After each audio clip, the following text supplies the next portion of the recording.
Jeanette, you were looking a bit like a radical activist there. Are you out in the streets protesting, holding up traffic? Yeah. Back in your radical days? Back in those old days, yeah. Would you welcome to the stage, I'll just quickly introduce Jeanette Lee and David Brandt, transport activists extraordinaire, very committed. Jeanette, your activism and you're kind of quite instrumental in getting all of that happening in Melbourne, because it was actually all thanks to the Americans, wasn't it?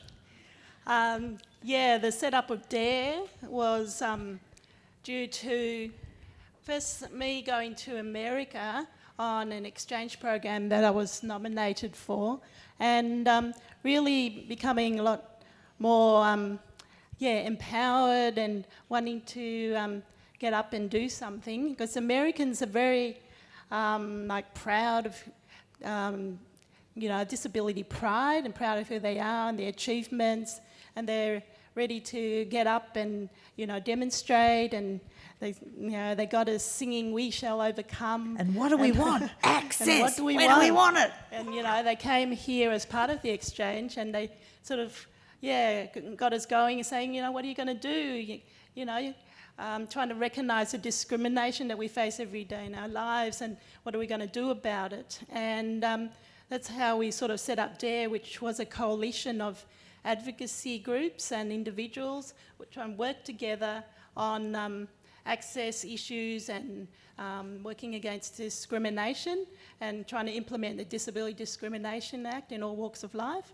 And transport was one of the big issues, yeah. And it was the Disability Discrimination Act that really sort of made all of this possible, wasn't it? I mean, it's very easy to look at all those great pictures of people, getting arrested or holding up trams and things, but there is the sort of legislation that goes behind it that makes it possible to protest on those grounds, isn't it? Yeah, well, the Disability Discrimination Act had just come in, so we were pushing for them to start to get things moving, and with the tram access, to get their plan together and how they were going to do it. And, we blocked the trams, until the minister sort of agreed to meet with us and to work on an action plan.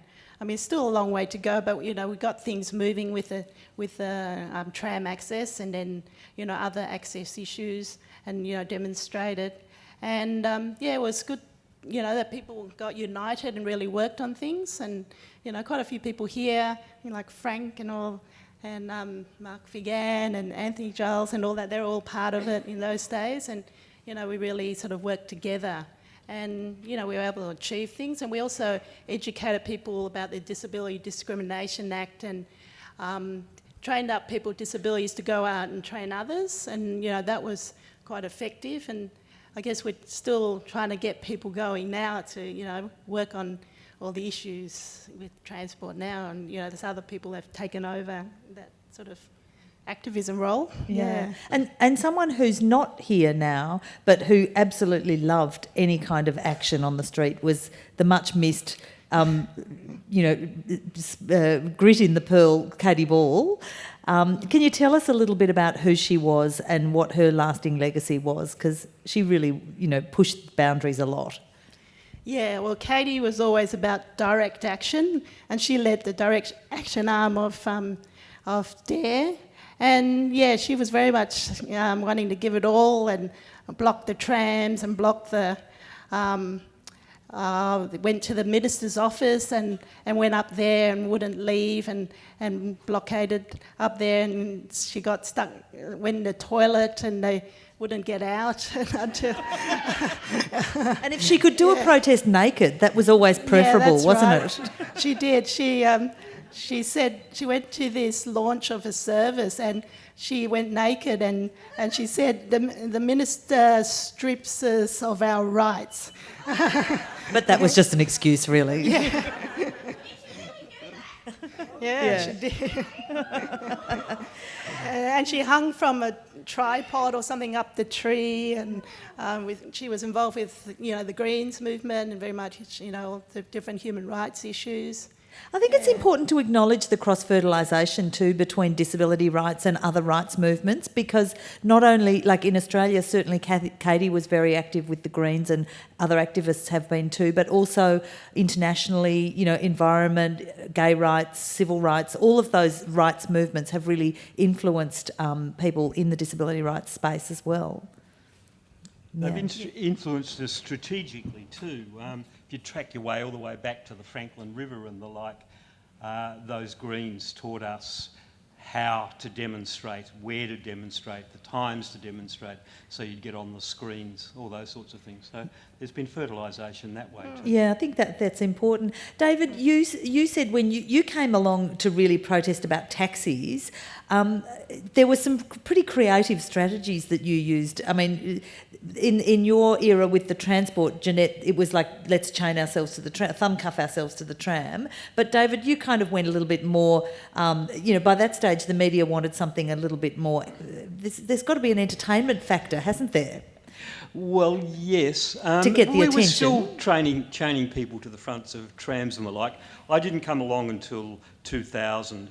I didn't have a disability until then. So I used some of the strategies that I'd used in earlier lives, like moratorium marches during the Vietnam War and the like, to enliven some of those things a little bit. I'm trying to get you to talk about the Christmas Braxi Give Us Back Our Taxi number. Okay. When Steve Brax was Premier. There, a little bit of context then. Some of you will remember that the Brax government took away our M40 taxi cards, or from almost everybody, and after they discovered that there was a huge increase in the amount of money they were spending on disability taxis. It turned out, of course, that the taxi industry were rorting the system hugely, stealing our taxi cards and running them through those little handheld machines. But we were paying the penalty. So I'd been doing a little bit of, well, quite a bit of work with DRC, and some of the names you mentioned earlier are in the audience. But I got involved with DJA and we worked a campaign to get the taxi cards back. And that was sort of quite a complex one and a bit more sophisticated. There was nowhere to chain yourself. So we had to Can't chain yourself to a card, can you? It doesn't look good. No, it doesn't look good. So DJA mentioned to me when it got a bit stale a few months in that they had this proposal and that I wasn't to get upset until after they'd explained it. And it was in about November. And they made thousands of postcards. And the postcards were me dressed in a Santa suit with my longish beard. I had to put a bit of powder in it for the photographs in those days, but I wouldn't have to do it today. And those cards were posted to politicians and the like. And I was a bit hesitant about whether this would possibly work, especially when they told me that they thought if we lost the campaign, they were going to dress me in a bunny suit for Easter. But the campaign worked.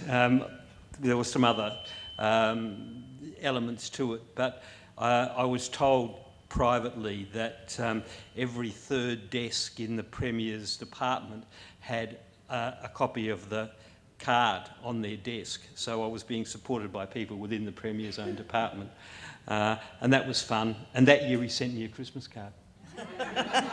And so he had a sense of humour. Good, and it was successful. You got the card was largely reinstated, wasn't it? Yeah, almost completely reinstated in the end. And just briefly, there's been a couple of newer wins for the All Aboard group around the Mikey card too, haven't they? We sort of haven't got a lot of time, but it'd be good to just touch on that because it's a more recent issue as well. Yeah.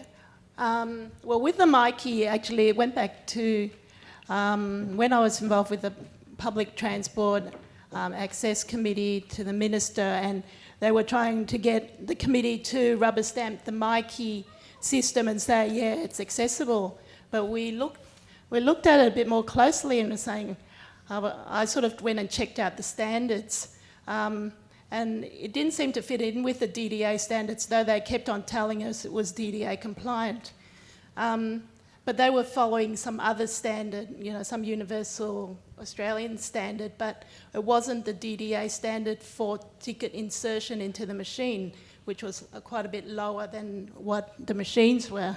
So, we challenged them and said, we can bring it to a DDA complaint to Human Rights Commission, and so we were pushing that we wouldn't agree with it, and so in the end they actually gave us free transport and the travel access pass.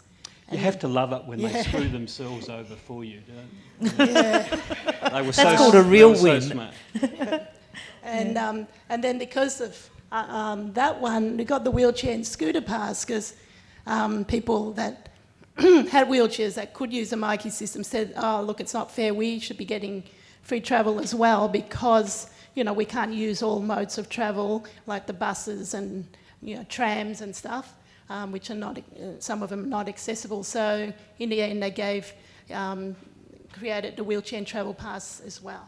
So there's a travel access pass and there's a wheelchair travel pass now, which covers sort of all different disabilities. And I've just recently found out that support workers can travel for free if they're with a disabled person as well. So I didn't know that.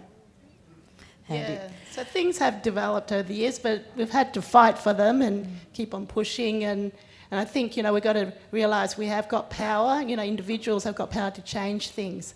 And you've got to get things started and then get other people on board and, that we are powerful and we have to keep on doing it. So we encourage all the younger people to take it on as well. We were talking about the DDA earlier, and it might be the foundation of all of those things, but it's the action that gets things up.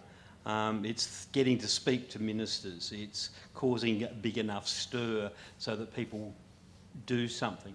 It's not often that it actually defaults all the way back to the DDA in a minor matter, in a major matter. There will be individual ones that use the DDA, but it's the threat of the DDA by people with powerful voices.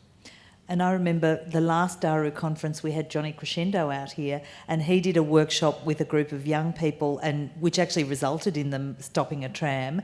And I remember him saying, as the core of that workshop was, when you do your protest, you have to know exactly what you want. Do you want a meeting with the minister in 3 weeks, or what is your demand? Because it's one thing to stop the public transport system, demanding that it be all fixed, but you have to get quite specific. But things can be achieved, things can be done, and it is worth taking action. It does result in change. So yeah. And some of those have become more sophisticated too. I remember doing one with the trams in the noughties outside of Queen Vic Market. Now, in the old days, you trained yourself to something, and finally the cops came, and there was all this hullabaloo, and the tramways were really upset, and the driver would swear at you and all that sort of stuff. I realised things had changed when we did this one outside of Queen Vic Market. We'd been approached by the tramways to hold a demonstration just prior to the budget because they wanted more and better trams. So we ran the demonstration. The tramways inspectors helped us stop the tram. When we got onto the tram, with a cup of coffee and a Mars bar that we gave to the driver and said, relax, you're going to be stuck here for a while. It had all changed. It wasn't nearly as much fun, but it worked. But it worked better. Yeah, absolutely. All right, well, look, we're going to have to move on to our other rights aspect. So I'd like to really thank both of you, Jeanette Lee and David Brandt, for talking to us a little bit about transport.